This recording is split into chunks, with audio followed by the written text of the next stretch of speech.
Welcome to China in Focus. I'm Tiffany Meyer. Our top story, an online network helping illegal Chinese immigrants cross into the U.S. Its owner says he's a cyber police officer in China.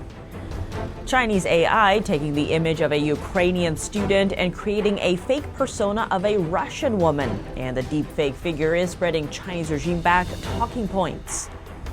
Delaware lawmakers taking steps to counter forced organ harvesting in China. They passed a bill on Thursday to prevent Americans from unwittingly being involved in the murder of prisoners of conscience. And cracked fields and withered crops decimating livelihoods in China. Going on no rain for 2 months and with no help from authorities in sight. The drought is very severe. It hasn't rained for more than 2 months.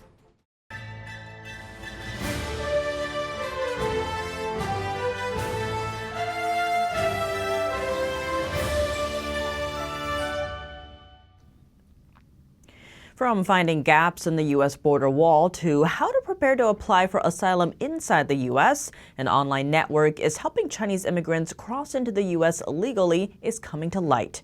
All of this discovered through a single smartphone left behind at the border.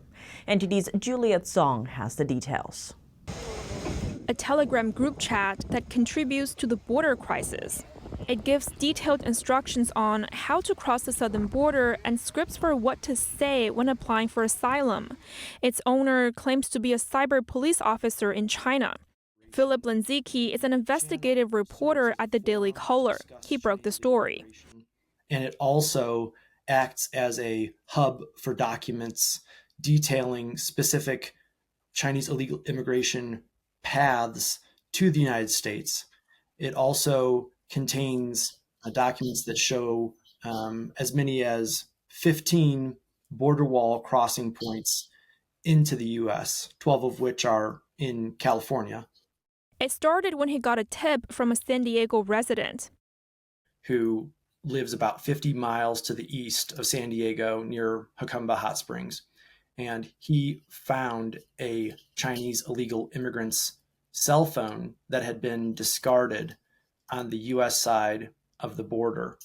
The owner of the phone had been getting information from a Telegram group chat called the American Self-Guided Tour. Furthermore, the documents contain information that we can think of as scripts or templates for Chinese illegal immigrants to use in order to answer questions from Border Patrol agents and obtain asylum.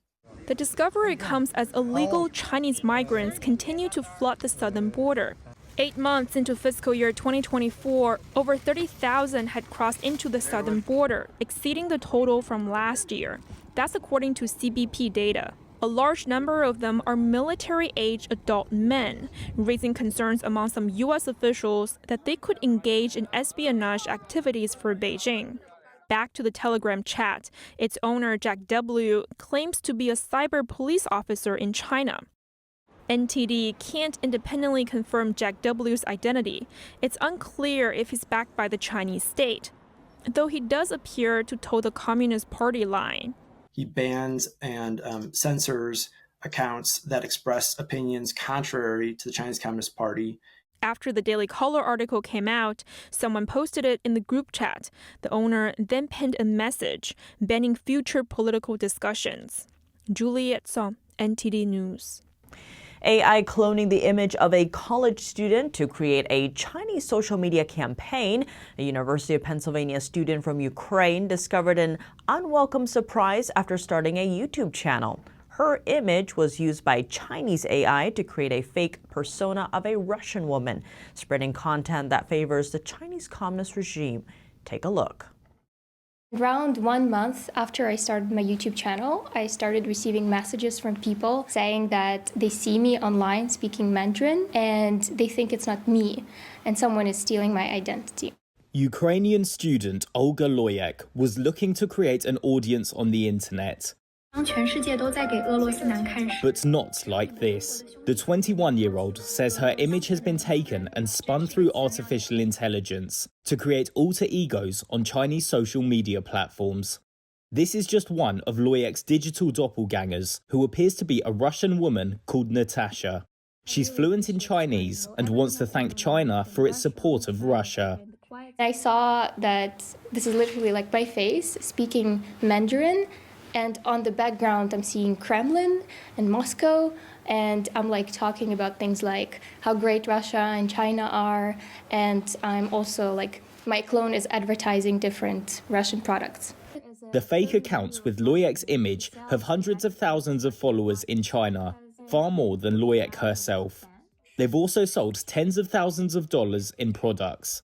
Some of the posts even include a disclaimer saying they may have been created using AI. Loyek's face is representative of an increasing number of young Russian women on Chinese social networks. The catch? None of these doppelgangers actually exist.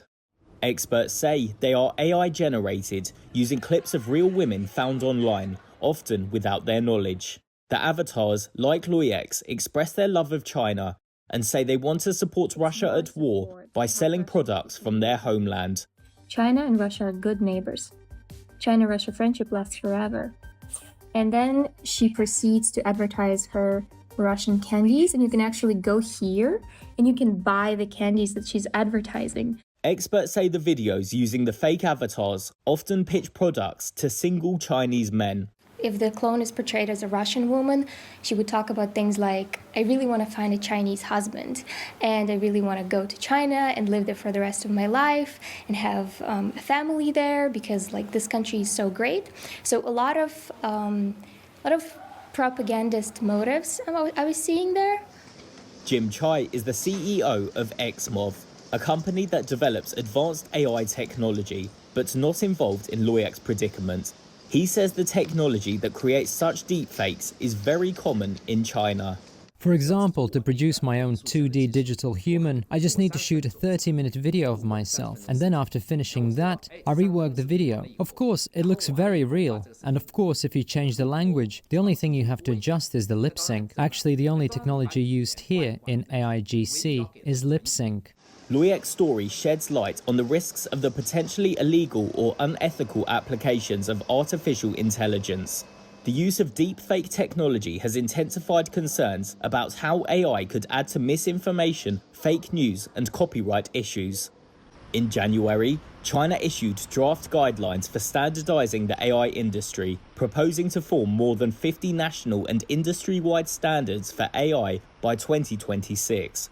On Artificial Intelligence Act. In Europe, the European Union's new AI Act imposes strict transparency obligations on high-risk AI systems. Still, many governments around the world are scrambling to catch up with the pace of AI applications, and some, like Loyek, remain caught up in the middle. This isn't the first time we've seen Chinese tech using deepfakes to spread CCP propaganda. Other cases include certain videos on TikTok that push Beijing's narrative through AI-altered figures. Now let's take a look at one of the patterns for faked AI-generated videos. Studies show they tend to choose women to use as talking heads. China and Russia also picked up this pattern.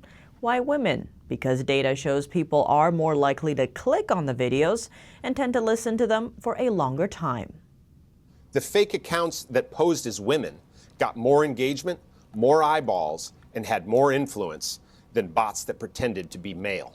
It turns out that China was borrowing a lesson long known to AI developers and online scammers who figured out that on the internet it pays to be female.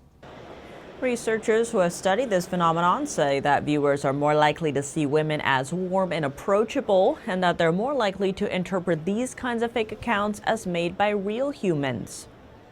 When investigators in Taiwan looked into China's efforts to use fake social media accounts to meddle with their recent election, they found something surprising about the most successful profiles. Groups linked to the Kremlin have long used accounts pretending to be female in their effort to spread disinformation about U.S. elections, their invasion of Ukraine, or democracies around the globe. Even Hollywood star Scarlett Johansson said she was, quote, shocked and angered to find her voice seemingly used by leading AI developer OpenAI. Traveling to China for an organ transplant just a few weeks after getting on the list, This may sound like a medical miracle, but the crime behind it is shocking. Delaware lawmakers are taking steps to inform people about the risks of this issue. State representatives passed a resolution condemning the Chinese regime's forced organ harvesting on Thursday. The measure aims to prevent people from unwittingly taking part in the murder of prisoners of conscience. NTD's Jeremy Sandberg has more. The Delaware House of Representatives unanimously passed a resolution Thursday condemning forced organ harvesting in China. The measure calls on lawmakers to encourage Delaware's medical community to educate people about the risks of traveling to China for expedited organ transplants, and aims to prevent Delawareans from becoming unwitting accomplices in the murder of prisoners of conscience. Delaware House Minority Leader Michael Ramone sponsored the bill. He told NTD it took a lot of time and persistence. Mainly because there was a lack of knowledge and a lack of education. And once we did a better job of talking to each representative and each on the Republican and the Democrat side, it seemed like we've got, a full House that voted for the resolution, which I think brings attention to the educational needs of us teaching people in our country when they're thinking of going to China for an organ because of the speed at which they can get it, why that's happening. State Representative Lyndon Yerrick co-sponsored the bill. He said the CCP persecution is horrific and doesn't want to be complicit. Very young children, almost infants, that have been alleged to have their organs donated for a black market, where I can understand the need for someone who's wishing to have a better health care outcome for their loved one. However, how they're going about it is just tragic. It's horrifying, the harvesting of organs that's going on in this world and the market that exists for it. The resolution acknowledges a 2015 Freedom House report that found Falun Gong practitioners made up most of the Chinese regime's organ harvesting victims, and references a bombshell investigative report from 2016. The report, Bloody Harvest, the Slaughter and Update, estimated China was performing 60 to 90,000 transplants a year, despite the CCP's claim of 10,000 per year. Falun Gong, also known as Falun Dafa, is a meditation practice that has been heavily persecuted in China since 1999. Jeremy Sandberg, NTD News. 2 months without a single drop of rain. A farmer in China's Shandong province found herself reduced to tears as she considered the vast, barren fields before her, and Chinese authorities aren't offering help. Zhang Junying, a corn farmer in China's Shandong province, was moved to tears on Thursday as she realized her fields are now barren and destroyed. She, alongside many other farmers in the province's capital, Jinan, have found themselves facing ruin as drought and a heatwave have seized northern China. I hope that the government can reduce the burden on farmers. It would be best if water could be supplied to farmers. This is the voice coming from a farmer's heart. It's a difficult thing for us to say.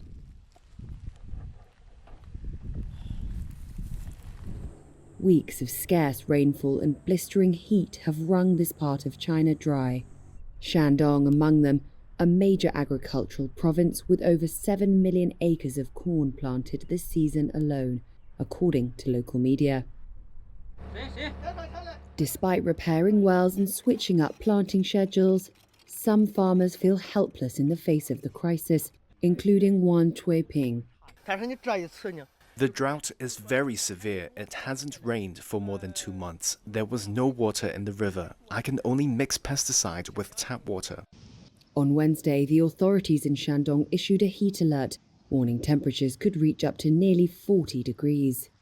Parts of Hebei, Henan and Shandong, around and south of the capital Beijing, could see temperatures hitting 44 degrees, potentially breaking historical records for the month of June. 44 degrees Celsius is equivalent to 111 degrees Fahrenheit. Record flooding continues to sweep southern China. At least 47 people are dead in one single city in Guangdong province. Due to the Chinese Communist Party's history of covering up disaster casualties, the real number could be higher. Trees, roads, and homes were destroyed. Bridges were damaged and farmland flooded. Chinese state media says that more severe weather could follow in other areas. Several provinces in the south and a few localities in the north are under disaster warnings. That's all for today's China in Focus on YouTube. We're now sharing a shortened version of our program here after being demonetized for 3 years. If you'd like to support us, consider donating. Find us at donorbox.org/China-in-focus or subscribe to our partner platform EpochTV, where you can watch our full episodes. Just click the link down below. Here's what to look out for in our second half. South Korea and Japan are reacting to a military treaty between Russia and North Korea, but an expert says the treaty actually targets another country, China. A subway station construction collapse, punching a huge hole in a road, plus another incident at a construction site ending in multiple injuries. More on that after the break here on China in Focus. Thanks for watching China in Focus. I'm Tiffany Meyer. See you tomorrow.